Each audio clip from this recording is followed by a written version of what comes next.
Look at that. Aren't we awesome? All right. Welcome everybody to Just Alive TV. I'm your host, Melissa Krechler.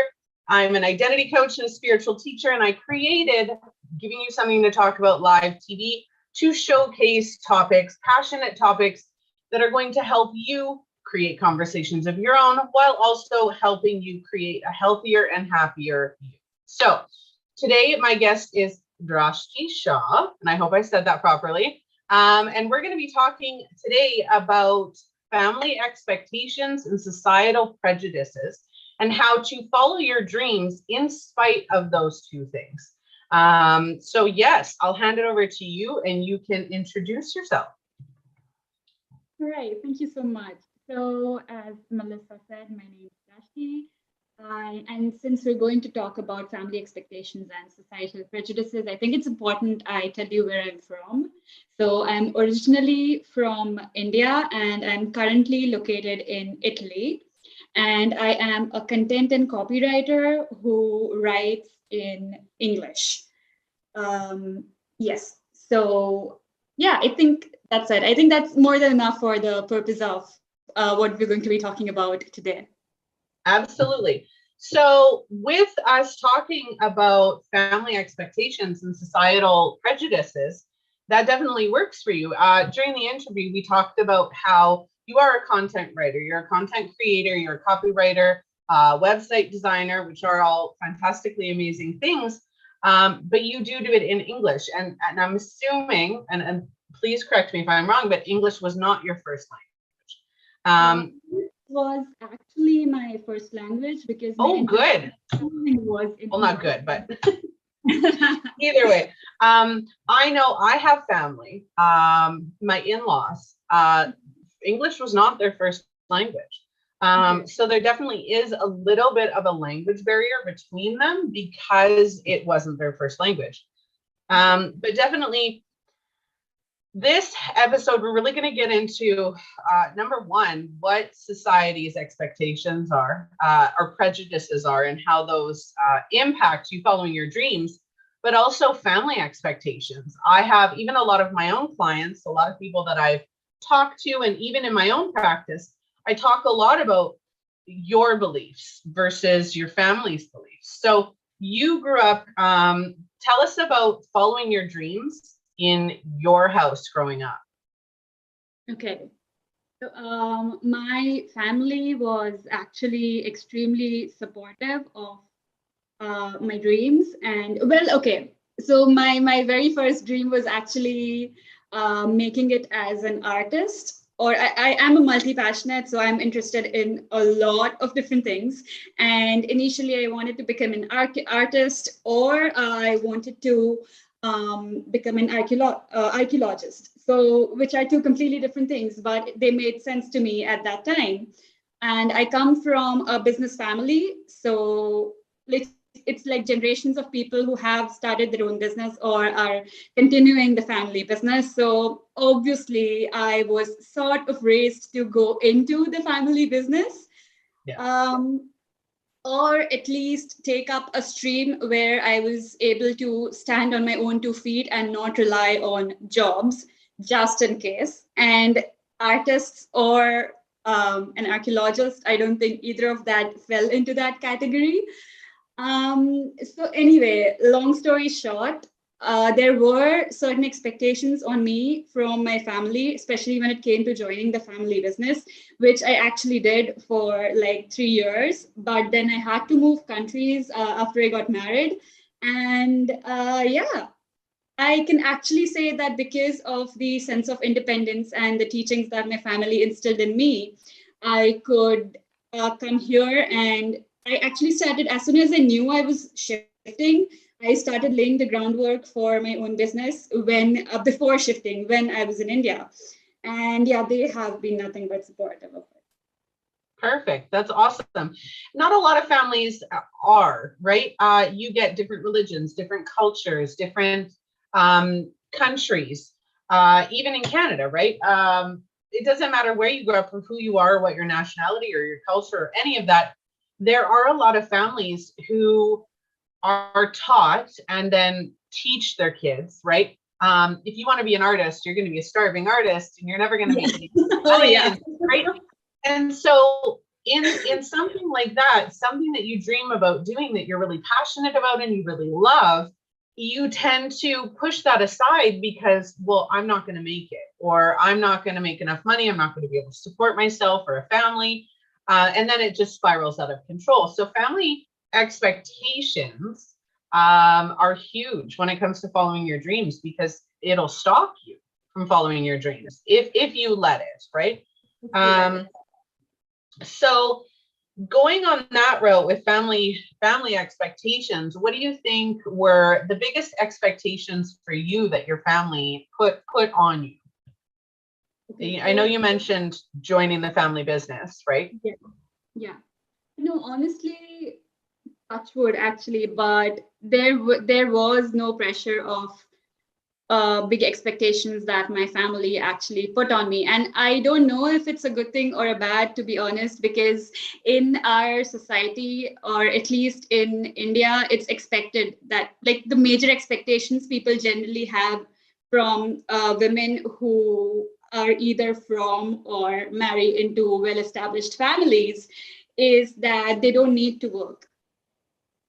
Right. Yeah. So I can actually say if I didn't have the drive to work, it would have been fine just not doing anything, as wrong as that sounds.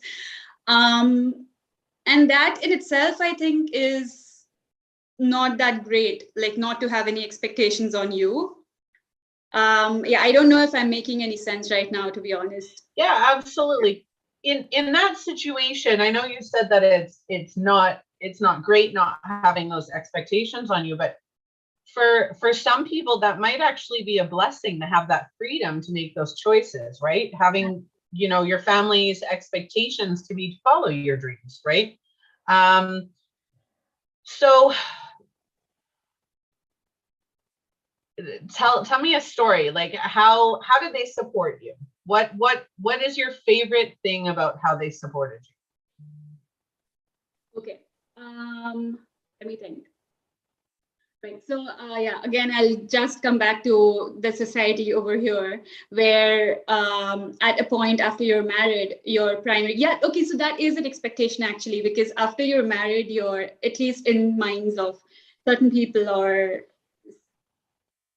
yeah, in the minds of certain elements of the society, the primary responsibility would be to care for the house and to care for the husband, and if you have kids, then care for them. Basically, take on a caregiver role as opposed to a bread earner or breadwinner. Sorry, not a bread earner, a breadwinner role.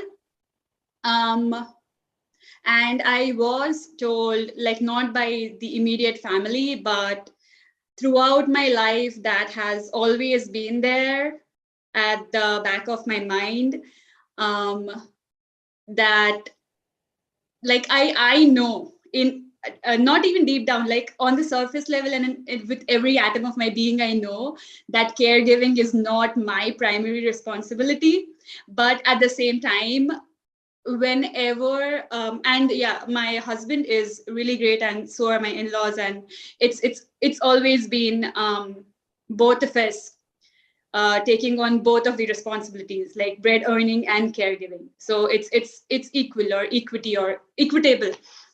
But at the same time, in the beginning, when I got married and I shifted countries and it was just the both of us, whenever I took time out for my work, or whenever I took extra time for my work, and I personally couldn't, let's say, for example, if I couldn't focus on some household chore, or if I couldn't do something that I had thought I'd do for the house, I felt so freaking guilty about it that it took me a while to overcome that feeling and give my work equal importance, basically. Yeah.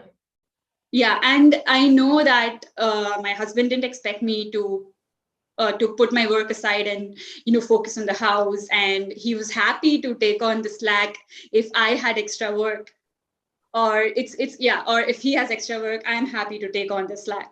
But it's like I just feel extremely guilty whenever I push on extra stuff onto him, because at the back of my mind, even though it's not true, I know it's not true, there's always this pressure of I have to do more, I still have to take care of the house also. Yeah. So becoming an entrepreneur, becoming you in your profession, did you ever feel like it took longer because of those thoughts and those beliefs?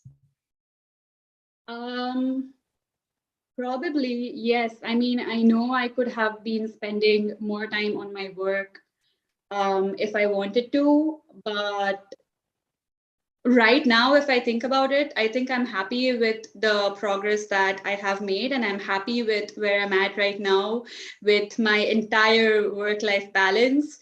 And even at that point, even if I felt guilty, I still used to work. So I've never felt that I've lost an opportunity. I mean, did I lose some brain cells and sleep over it? Yes. But did I actually lose time because I was focusing on stuff other than work? No. Yeah. Oh, I get that. I think as entrepreneurs, I think we've all kind of lost a little bit of that, those brain cells and the sleepless nights and, all those thoughts running into your head. Is it good enough? Am I going to make it? Or, how is this going? What are they going to think? So there's definitely a lot of stuff in there that people don't think about, right? If you're trying to follow your dreams, and this is for anybody watching, comment if you're catching the replay. Again, comment. We'll touch back with you.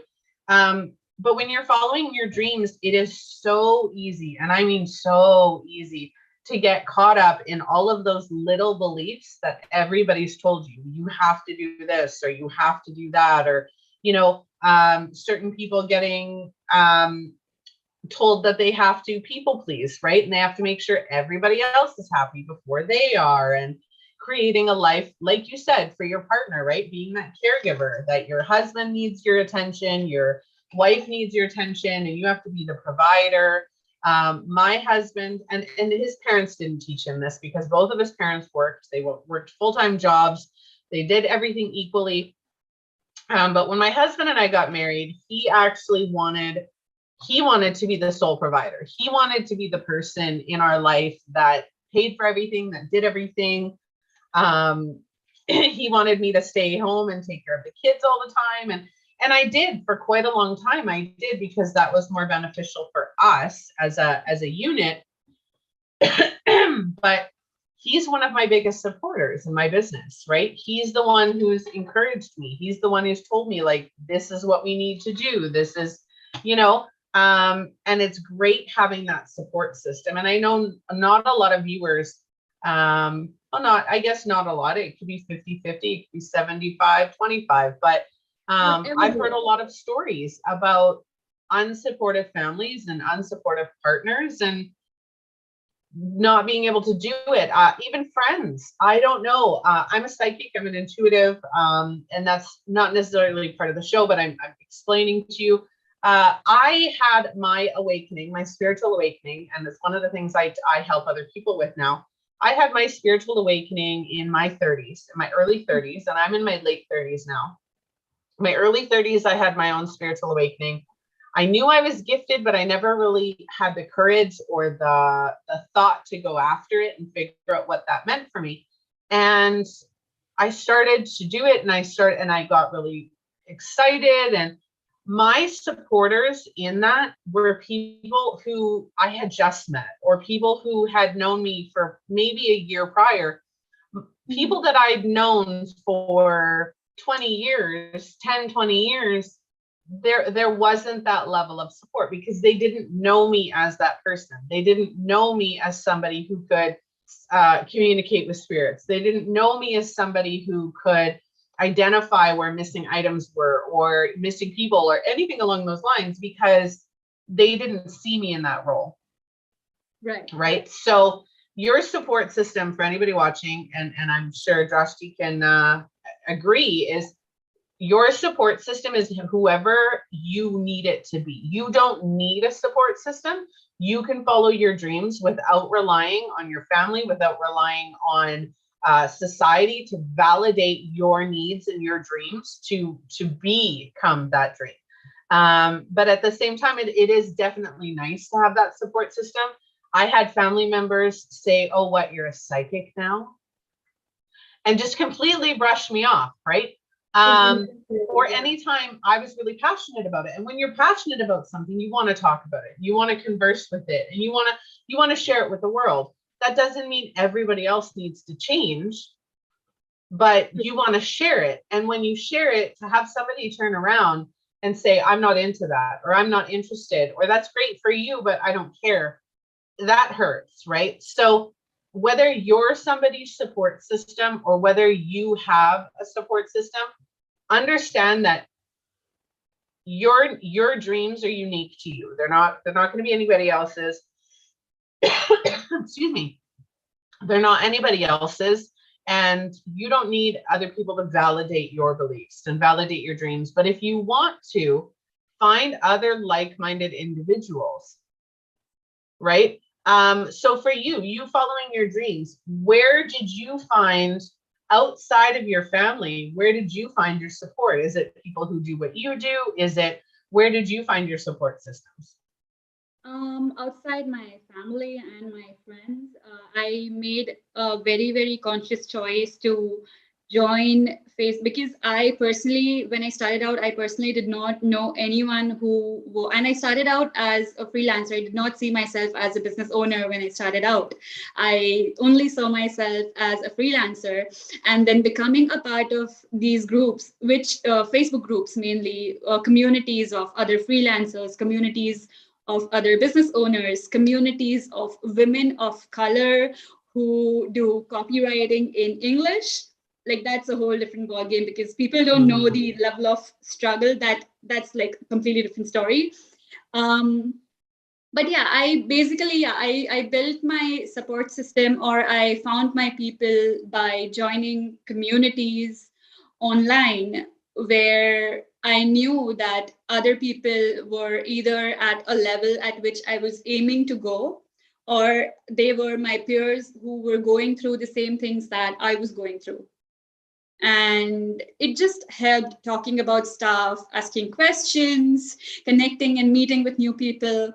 And I even met a couple of friends through Instagram. Like, there are these events where you just, you look for accountability partners.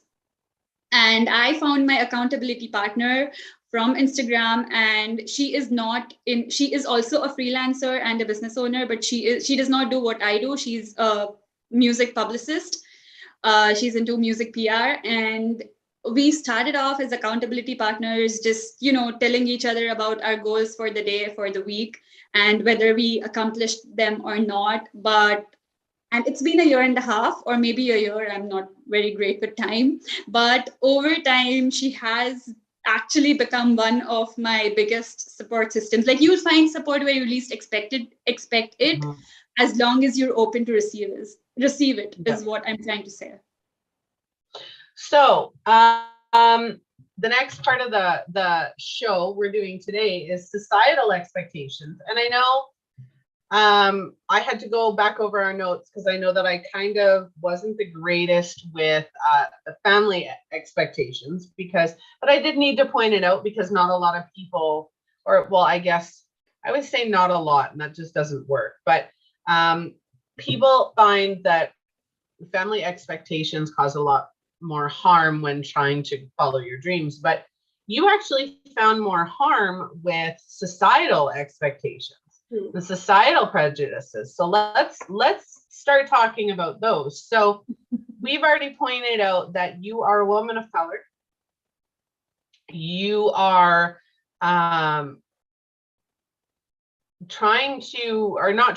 you are running a business with, being a woman of color from another country, speaking English and doing the copyright in English.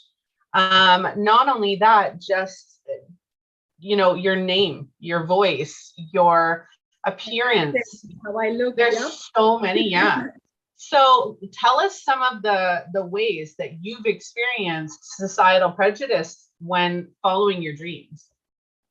Okay, so once again, when I started, because like you said, I laid the foundations of my work when I was back home, back in India. And in India, I mean, it's a lot of people speak English.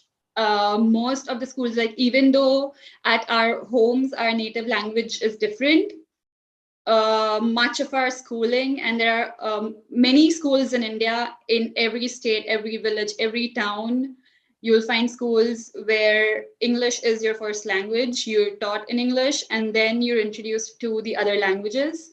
And English is one of the primary mediums or languages of communication in India. So 90% of the businesses operate in English. They need copy in English. They write their brochures in English, especially the multinationals and the small and big and medium enterprises. So for me, when I started out in India, it wasn't a big deal when I decided to be a content and copywriter, and there was immediate need, and I found people in my circle to work with. And once I shifted back, once I shifted to Italy, it was a huge shock to me, because I never thought that being from a country which was perceived as a non-native English speaking country would have such a high impact on how people viewed my skills and my work as a content and copywriter, simply because I don't speak the same way that they do, or because I honestly don't know if my looks or my accent comes into play, rather than the fact that I am a non-native English speaker in most of their eyes. But yeah, it was a huge culture shock to me, because once I came here, I realized I could not continue with the clients I had in India because of the obvious currency difference. And if I wanted to maintain a certain level of lifestyle over here, I had to find people from Europe and from US who were willing to pay the rates, the actual rates that copywriters are paid in these countries. And once I started looking for work, there were both good people and bad. There were people who have been immensely supportive and who only see my portfolio or my work as to judge whether I'll be able to write for them or not, or to work with them or not. But there also have been people, like I've been rejected right off the bat. I once submitted my application, and this was in my early days, and it was honestly a blow to my morale. But I submitted an application once for like a part-time copywriter's position in a reputed digital marketing agency that was there in the US. And they were very quick off the bat telling me. So initially I didn't get a response at all. And then when I followed up, it was like, oh, we're just looking for native English speakers. No, they started with saying they're looking for people who are located in the US. And I'm like, yeah, okay, so that is fine. If that's the only reason, like, are you looking for, it was like W-99 or some legally, some form was there, because I asked in my writers group how I could overcome it. I found a way. I told them that, okay, I have a solution to this. Now, are you willing to work with me, or is there any other reason why you would not work with me? And they were like, yeah, actually, we're just looking for native English speakers. And I'm like, did you have a look at my portfolio? And I honestly, I have been very, so yeah, I am a bit brash when I feel like I'm a very intuitive person, and something from their responses was just not sitting right with me, and I couldn't pinpoint it.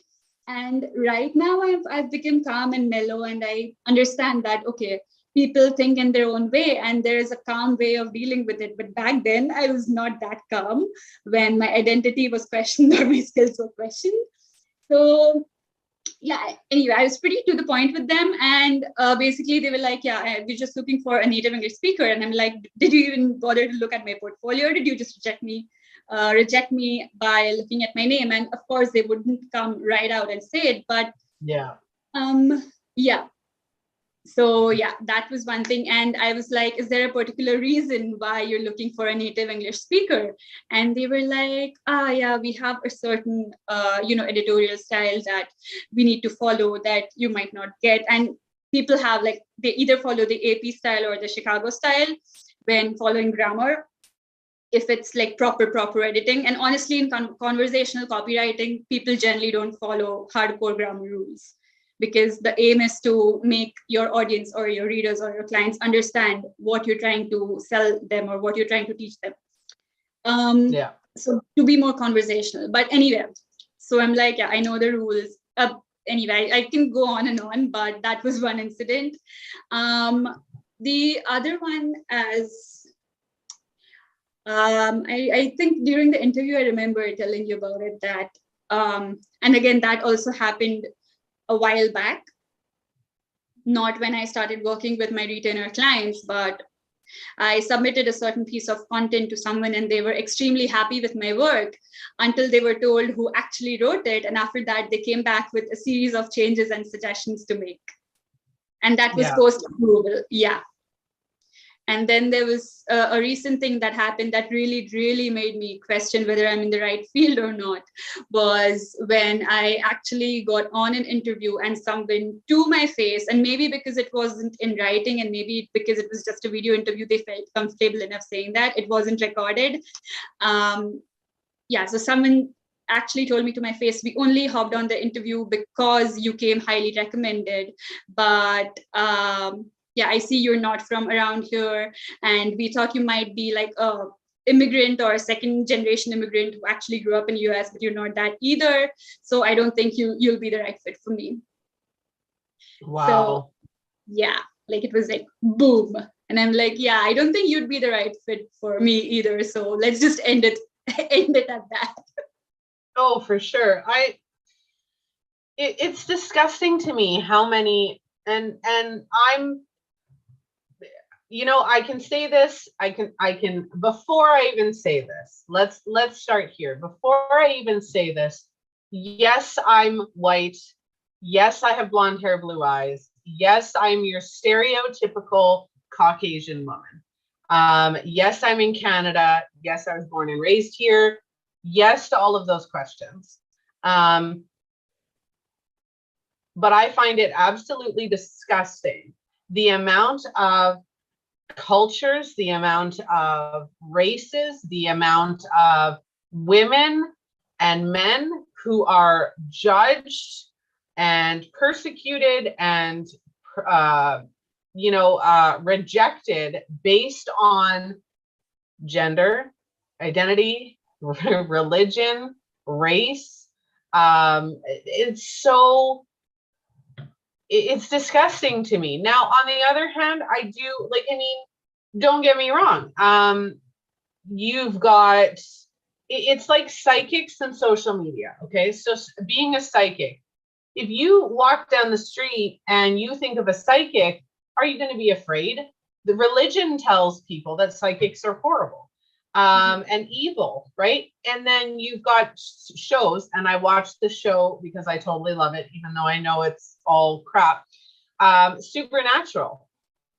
You watch Supernatural, right? They're hot, but you watch Supernatural and it's like, oh, witches and, demons and evil spirits and possessions and all of this, right?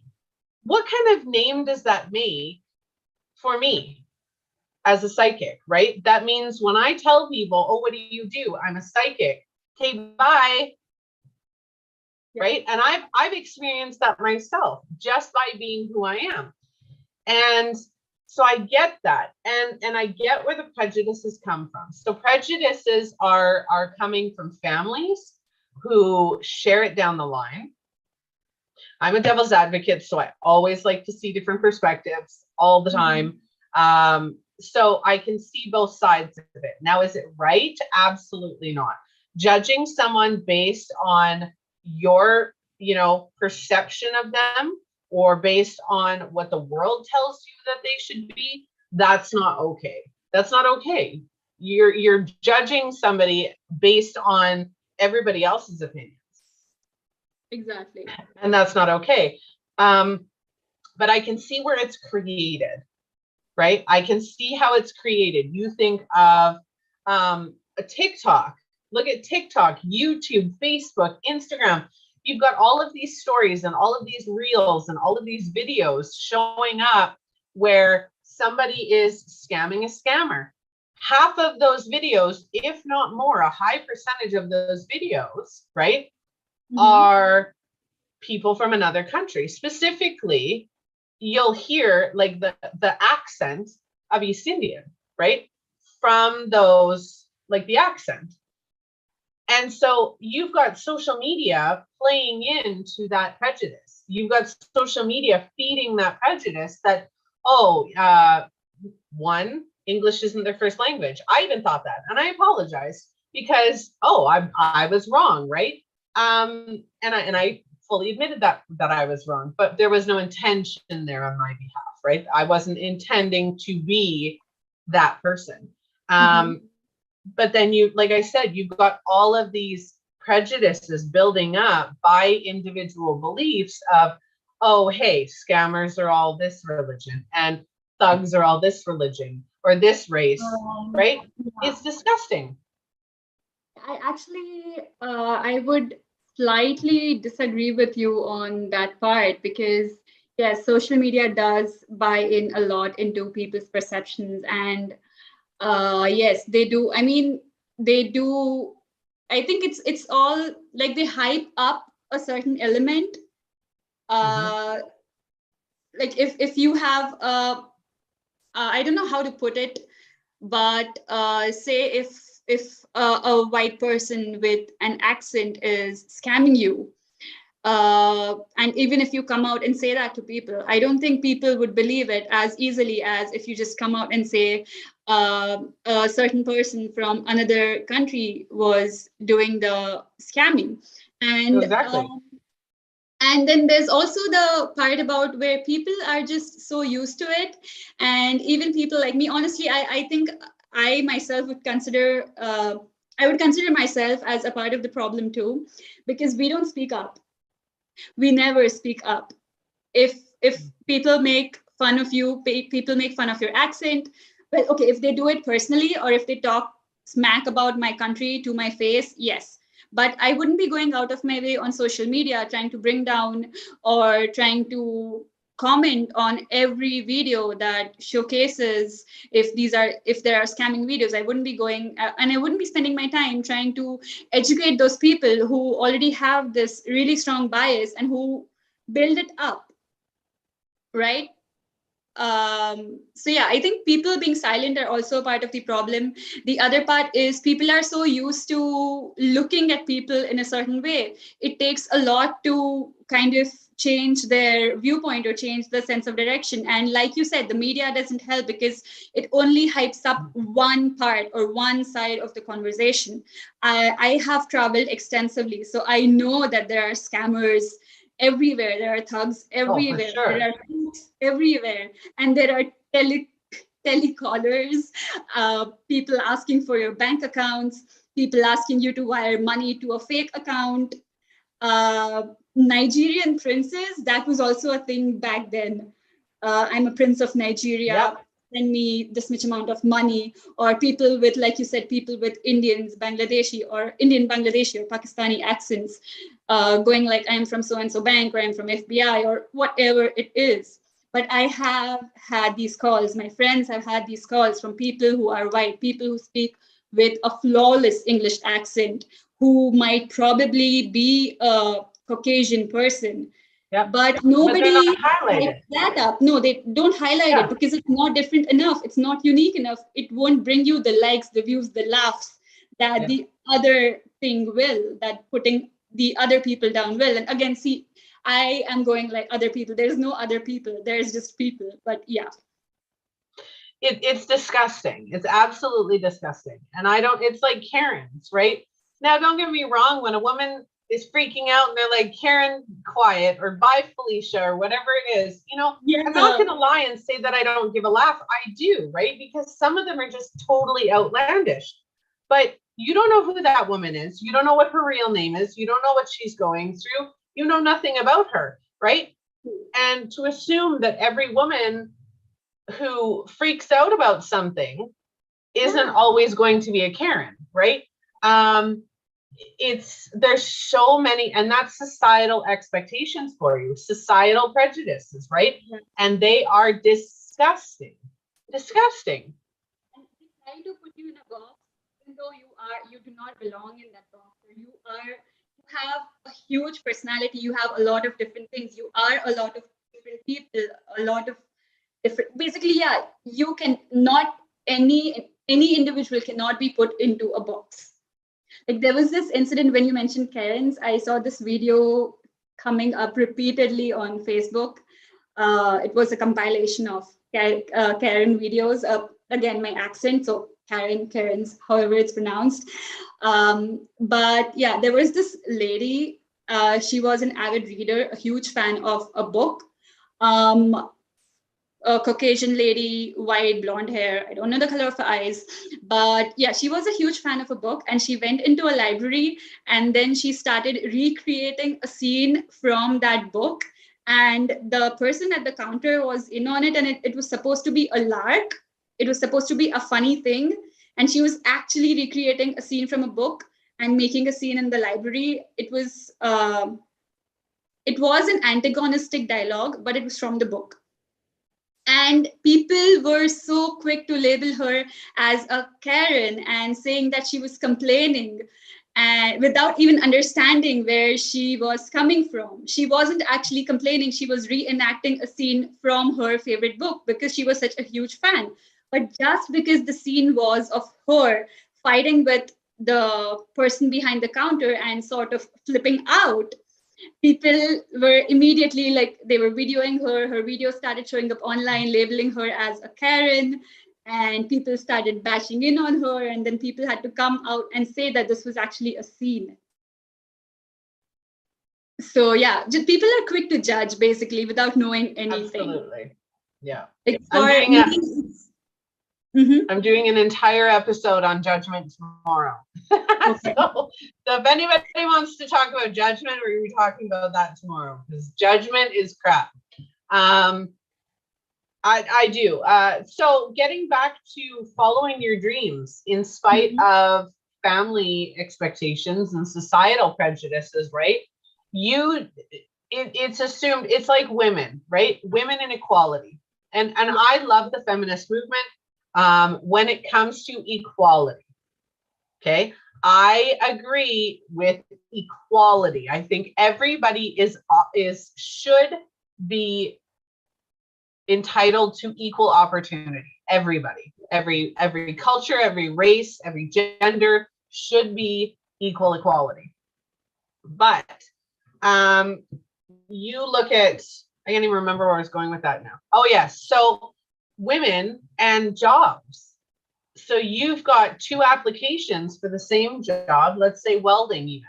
You've got a male welder who just got out of school. You've got a female welder who's, been at the business for 5 years, right? Who's going to get the job? It'll still be the male welder. Not always, because a lot of companies are getting more progressive with it. But again, societal prejudices, right? Oh, that's a male, he's better at the job. No, that goes with everything. There are so many, and I don't think people in the world truly understand just how many prejudices there are out there because of society, because of social media, because of families perpetrating and continuing that cycle of prejudice. I'm born and raised in Canada, and I'm not, my experience, and I'm going to say my experience because I can't speak for them. My experience with my own family was very prejudiced, to the borderline racist, to the Indigenous culture. And I fought it tooth and nail. I fought it. I grew up with friends and of different races, different cultures, and I thrived because I loved them. They were equal to me. There was none of that societal pressure, right? And I would go out with my family and they'd make a comment and I'd be like, you're embarrassing. Like, why would you even think that? I remember my best friend is a woman of color. And I remember I was in elementary school. So I think I was like in grade 5 or 6. And this kid, we're sitting and having lunch, and this kid goes, God didn't make this color. And I'm like, dude, like, are you 5 years old? And I'm like, I'm throwing stuff in the lunchroom because I'm so angry at this kid for, being racist. And I don't even know if he realized he was being racist, but that comes from family. That comes from social media and those lessons that, it's so bad. When I tried to play football when I was a kid, and there was this guy that just came up, girls don't play football, and I was just like, yeah. And I've seen my nieces and nephews going like, okay, so there is this kid that I know. He actually refuses to wear a pink shirt because it's a color for girls. I mean, feminism is a whole new topic, and I can speak for ages. I actually had a blog about it, like way back, about feminism and equality and all, but from the perspective of someone who was born into that culture. Because as supportive as even my parents were, there was always this grain of, females are primary caregivers first, and everything else after that. So yeah, but I can go on and on about that. And if it comes to content and copywriting, as a woman of color, there's also this one more societal expectation that my rates will automatically be lower than, even though I have 5 years of experience, people automatically assume my rates will be lower than that of my counterparts. And again, I'm not saying Caucasian people, but basically my counterparts who have been born and who live in the predominantly English-speaking countries, irrespective of their race or religion. Yeah. And that's not fair. It's not fair, and it's not right. So let's continue and talk about, so I was just checking how the time. What do you think? So what is your biggest, what are your biggest suggestions for people who want to follow their dreams but are faced with family expectations and societal prejudices? What do you think they should do? Because you did it, right? You did fight through those, and you created a job and a career in a business that you're very excited and happy with. So what do you suggest for those who want to follow their dreams? First of all, be extremely, extremely confident in yourself and in your dream that it is worth following, that this is what you really want to do, and that you're good at it. And yes, there will be moments when you question your own skills, or rather when people will make you question your own skills.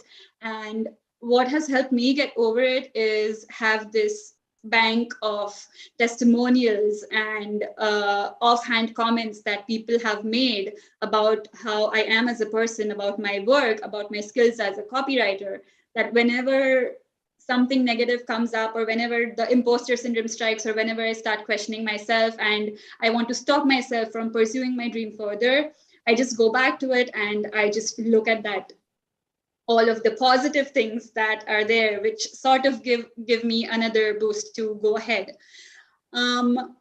Then there are a ton of inspirational quotes on the internet, and I know some people swear by them and some people are like, they're just words on paper or whatever.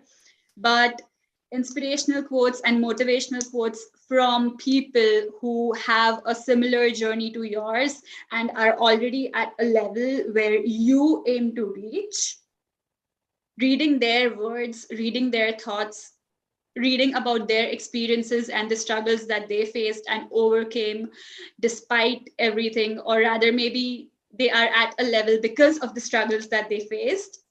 Reading about all of that also helps. And then, as you mentioned, having a strong support system, people who are always there to lift you up when you're having moments of doubt. So having a strong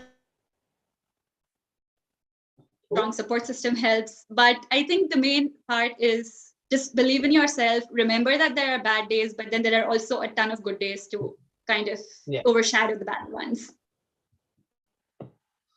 Yeah. Sorry, I'm trying to figure out, because there's something I want to say at the end of this video. And because I don't like editing, I want to make sure that when I do say it, that I'm recording saying it on top of the video itself, so that I can share it everywhere. Because you know, social media, especially TikTok, you get like a couple seconds or a couple minutes, and I don't like doing editing. I love that. I think that it is so important. Now, motivational quotes are great. They're absolutely great. They're beneficial. They help. They are a great pick-me-up. Now, I'm an identity coach. Basically, I teach you how to love yourself and be confident in yourself, how to create your dreams and be happy with that. And by doing that, I need to tell you this one thing, and I'm going to record it on here, and I'm going to record it on my phone so that I can share it.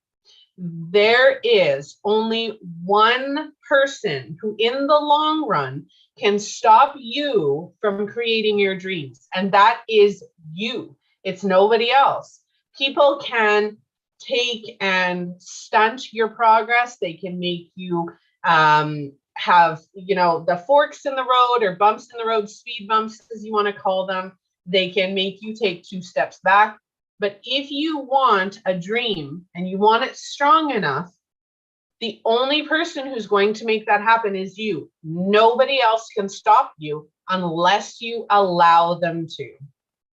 Nobody can stop you from fulfilling your dreams if it is what you want, if it's how you want, and if you put in the work, the time, the effort, and the passion into it, you will create anything and everything you set your mind to, because you are the creator of your life.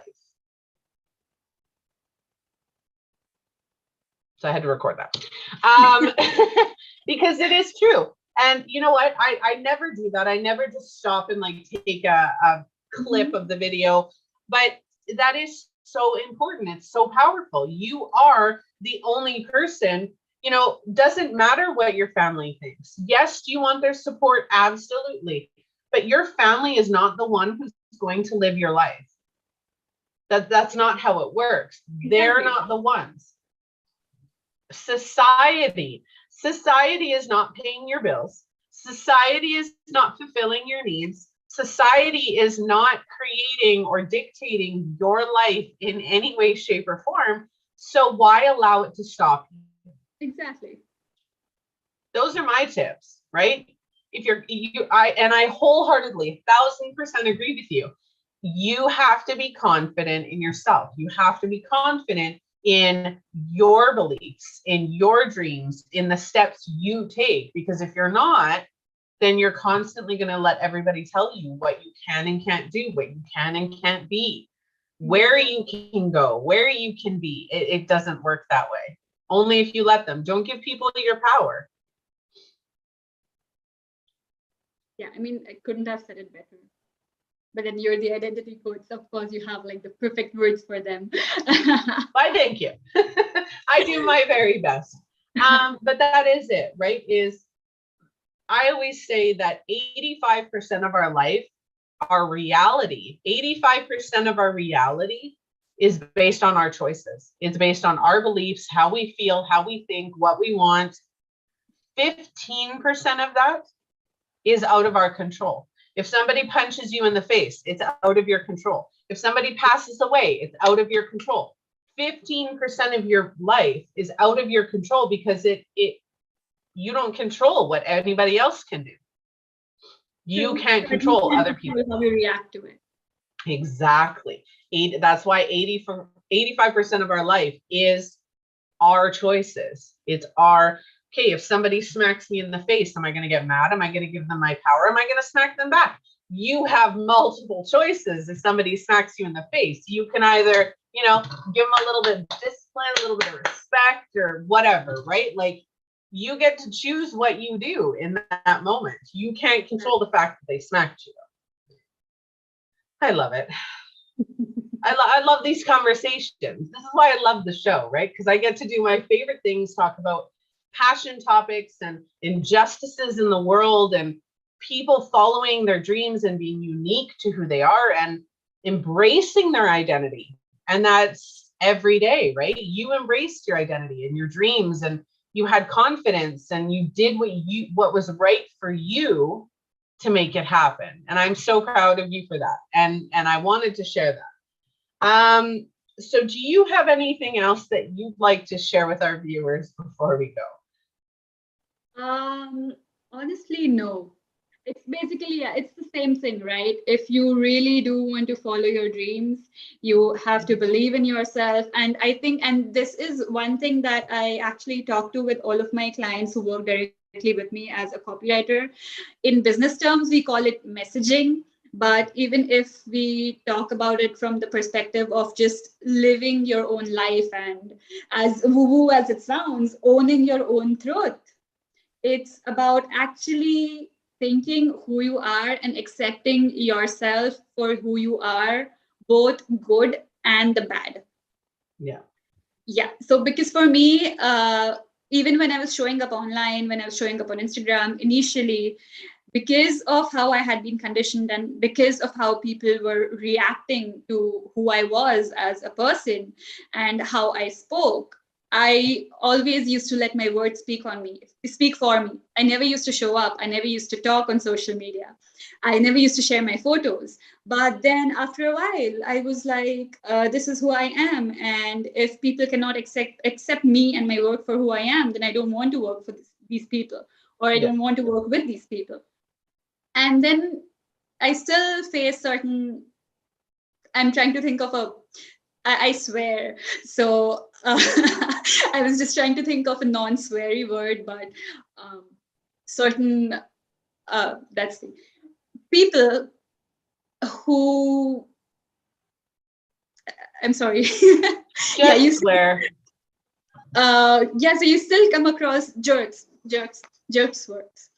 You still come across jerks who will not work with you because of who you are, but then you will eventually find the people who are like the perfect fit for you. And this even holds true if you're representing or being yourself in your business, because you come into your business with your whole self. And that means the good, the bad, and the acceptable and the non-acceptable. And yeah, like if you really show up as who you are, you will start attracting the people who actually like you for who you are, and it'll be doubly fun to work with them. Mm-hmm. No, absolutely.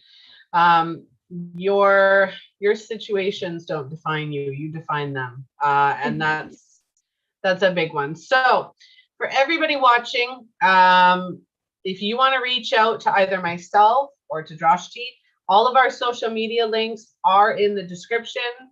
If you want to connect, follow the links. If you want to reach out, you know where to reach out. If you want to follow the show on social media or any other platform, it is Just Alive TV, GYSTTA Live TV. So that's giving you something to talk about live TV. I want to thank you so much for joining. This is a powerful topic that more people need to know about. Definitely. And thank you so much for having me. You're very welcome. All right. Just Alive family, that is the end of our episode. I wanted to invite you to connect with me. My inbox is always open. I am looking for guest co-hosts. If you have a passion topic that you want to talk about and you want to be a guest on the show, absolutely reach out. If you have a featured topic that you would like to see on the show, again, reach out, let me know. If you want to sponsor the show, we have sponsorship packages where you can sponsor an episode, sponsor a platform, or sponsor our website. Reach out and let me know. Again, my inbox is always open. We have some exciting shows upcoming, just as good as this one. So go to the website. On the homepage, you'll see all of our upcoming episodes, and that is www.justalivetv.com. So lots of love. Again, thank you so much for joining me today. It has been a powerful topic, and I hope that all of our viewers will take something away and start having their own conversations after the show. Yes. All right. Thank you very much. See you all tomorrow.